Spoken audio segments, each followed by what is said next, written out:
Hello everyone, welcome to my YouTube channel. आज का इस वीडियो में हमारा टॉपिक रहेगा कि हम एक होमोजीनियस लीनियर इक्वेशन को कैसे सॉल्व करेंगे।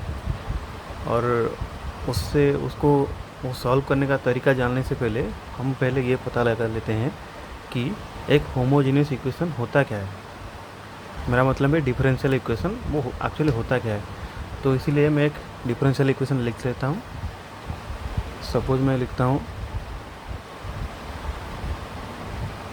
dx स्क्वायर प्लस एक कांस्टेंट कोफिशिएंट ले लेता हूँ, मतलब ए कोई भी कांस्टेंट हो सकता है, dy by d x plus b y equal c. तो होमोजीनियस का मतलब ये होता है, ये वर्ड का मतलब ये होता है कि जो इक्वेशन है ना, इसका राइट हैंड साइड इसमें कोई भी x का फंक्शन नहीं होगा। मतलब राइट हैंड साइड आपका अगर जीरो होता है तो उसको हम उस टाइप की इक्वेशन को हम बोलते हैं होमोजीनियस इक्वेशन। ये हो गया पहला बात।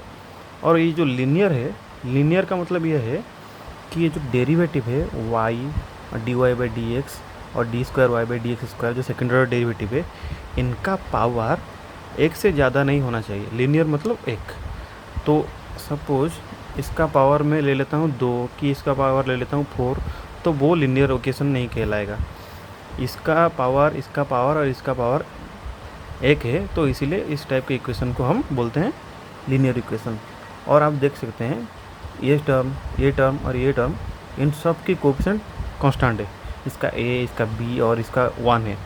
तो हम इसको बोल सकते हैं this is a homogeneous equation, homogeneous linear equation with constant coefficients.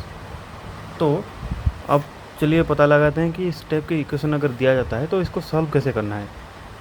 तो सपोज करता हूँ जो ये डिफरेंशियल इक्वेशन है ना, इक्वेशन 1, मैं लेट करता हूँ कि इसका इक्वेशन का सॉल्यूशन इस टाइप का दिया जाता है, e⁻mx। m कोई भी कांस्टेंट हो सकता है, उससे हमारा मतलब नहीं है, m कुछ भी हो सकता है। तो यहाँ पर dy बाई डी एक्स है, इसका निकालो। dy बाई डी एक्स कितना होता है, m(e)mx।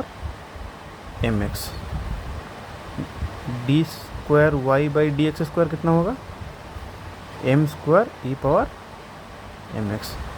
मैं एक काम करता हूँ, ये जो दोनों वैल्यू है ना, इसको मैं इसमें डाल देता हूँ, देखते हैं क्या होता है। ये m² e⁻mx है, m² e⁻mx प्लस इधर a है और इधर m है, तो am(e⁻mx) प्लस इधर b है और इधर नॉर्मल e⁻mx है, e⁻mx इक्वल्स 0। अब ये जो इक्वेशन है, इक्वेशन 2, 3 मान लेता हूँ मैं इसको। इसमें से एक चीज़ कॉमन है, क्या है, e⁻mx। अगर मैं इन तीनों टर्म से e⁻mx कॉमन लेके इधर राइट हैंड से डिवाइड कर देता हूँ तो ये कट जाएगा। तो मेरे पास रह गया m² plus am plus b equals 0। आप ध्यान से देखिए, ये जो इक्वेशन 4 है, ये एक क्वाड्रेटिक इक्वेशन है जिसका वेरिएबल m है ऑब्वियसली। तो यदि ये एक क्वाड्रेटिक इक्वेशन है, इसका सॉल्यूशन कितना होगा, m इक्वल्स m1 m2, क्योंकि इसका पावर m है, हाईएस्ट पावर m है, तो सॉल्यूशन 2 ही निकलेंगे, m1 और m2। तो हमारे पास एक ट्रिक है, ये जो m1 और m2 निकलेगा, इसको बोलते हैं हम ऑक्सिलरी इक्वेशन। इसको, ये जो डिफरेंशियल इक्वेशन से ये निकलता है, इसको हम बोलते हैं ऑक्सिलरी इक्वेशन। तो इस इक्वेशन के रूट्स m1 और m2, इनके टाइप से हम पता लगा सकते हैं कि सॉल्यूशन पता लगा, मतलब मेरा मतलब है कि प्रेडिक्ट कर सकते हैं इसका सॉल्यूशन किस टाइप का होगा। तो अगर इसका तीनों केस है, एक एक करके डिस्कस कर लेते हैं। Case 1, m1 and m2 are real and distinct. मेरा मतलब है कि ये जो सॉल्यूशन निकलेगा m का, m1 एंड m2, अगर ये दोनों अलग अलग है और रियल है, इमेजिनरी नहीं है, माइनस हो सकता है, प्लस हो सकता है, लेकिन रियल है, तो उस टाइम पे सोल्यूशन कैसा होगा? उस टाइम पे सोल्यूशन हम लिखते हैं y equals c1 e to the power m1x plus c2 e to the power m2x। बस हो गया। ये है आपका इस इक्वेशन का सॉल्यूशन। ये जो डिफरेंशियल इक्वेशन आपको पूछा गया होगा एग्जाम में या फिर कहीं पे, उस इक्वेशन का सॉल्यूशन ये होगा।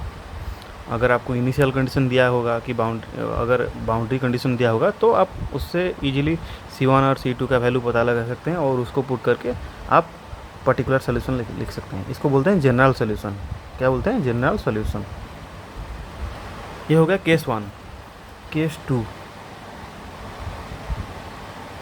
अगर इस ऑक्सिलरी इक्वेशन को सॉल्व करने के बाद m1 एंड m2 इक्वल निकलते हैं, if m1 equals m2 equals m, तो इस केस में सॉल्यूशन क्या होगा?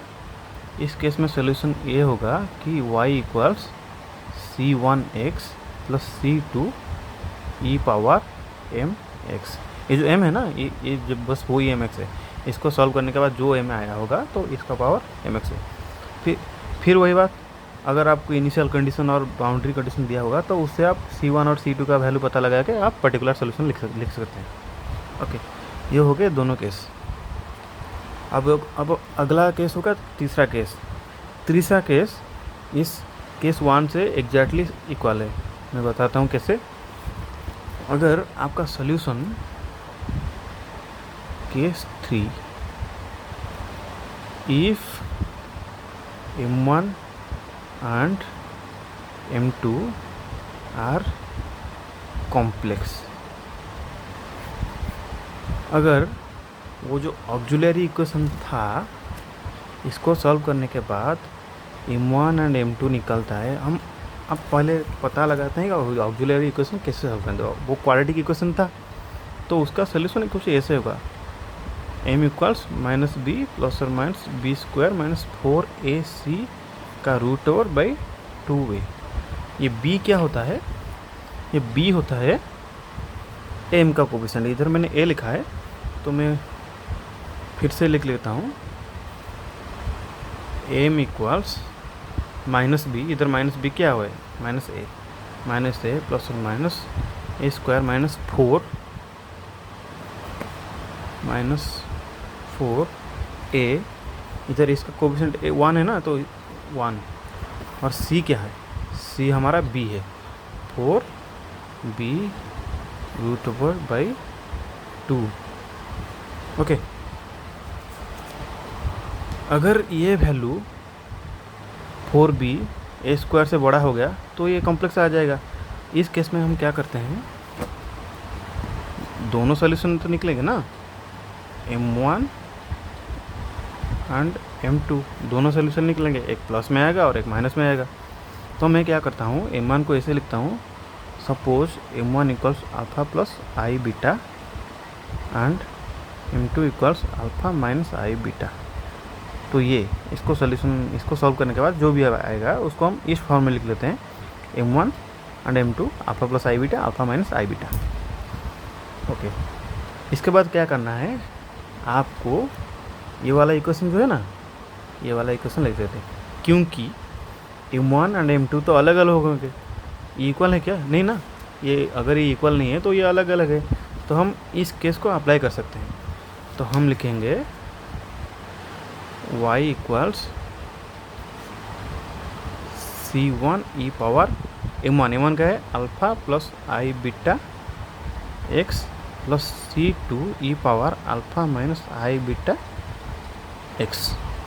ओके, अगर आप देखिए तो इसमें e to the power alpha x common जा सकता है। ओके, और इसका कुछ कॉम्बिनेशन बन गया, c1 प्लस c2 और c1 माइनस c2 कुछ भी कॉम्बिनेशन बन सकता है। तो हम लिखते हैं, और आपको ये एक प्रॉपर्टी पता होगा, e to the power i beta x जो है ना, इसको हम ऐसे लिखते हैं cos बीटा x प्लस आई साइन बीटा x।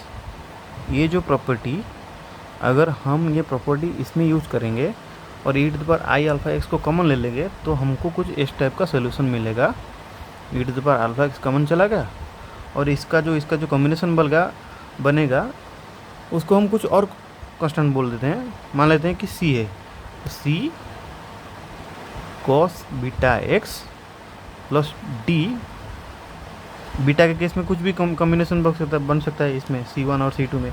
अगर मान लेते हैं हम वो d है कुछ अलग कांस्टेंट, तो मान लेते हैं वो कांस्टेंट d है, तो इसमें आएगा साइन बीटा x। बस हो गया, इतना ही आपका सॉल्यूशन होगा। अगर आपको कुछ इस टाइप का दिया है डिफरेंशियल इक्वेशन और आप ऑक्सिलरी इक्वेशन इस टाइप के लिखते हैं, d square by d x square equivalent to m square, इधर a है इधर a है, d y by d x one time derivative है तो m ले लिया, इधर y है तो सिंपली 1 ले लिया, b है तो b आज इट इज लिख लिया।